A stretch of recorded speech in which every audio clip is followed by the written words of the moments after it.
அனைவருக்கும் வணக்கம். பொதுவாக நம் நட்புகளுக்கு, உறவுகளுக்கு, சக மனிதர்களுக்கு நாம் கொடுக்கக்கூடிய ஓர் விலை உயர்ந்த பரிசு அப்படின்னா நம்ம என்ன சொல்லுவோம்? பொருளா இல்லது பணமா அப்படின்னு கேட்டா இது ரெண்டுமே இல்லைன்னு தான் சொல்லணும். அவர்களுக்கு நாம் கொடுக்கக்கூடிய மிக உயர்ந்த பரிசு அப்படிங்கிறது நாம் அவர்களோடு நமது பொன்னான நேரத்தை செலவிட்டு உரையாடுவது, நம் இன்ப துன்பங்களையும் அவர்களது இன்ப துன்பங்களையும் ஒருவருக்கு ஒருவர் பகிர்ந்து கொள்வது. இதுவே நட்புகளுக்கும் உறவுகளுக்கும் நாம் கொடுக்கக்கூடிய மிகப்பெரிய பரிசாக இருக்கும். இதை சும்மா சொன்னா ஏத்துக்க முடியாது. ஒரு அழகான கதை மூலமா இதை ரொம்ப அழகா சொல்ல முடியும். அது ஒரு ஹாஸ்டல்.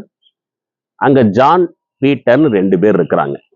ஜான் எப்படிப்பட்ட கேரக்டர் அப்படின்னா, அவன் யாரோடையுமே பேச மாட்டான். அவன் ஒரு இன்ட்ராவர்ட்.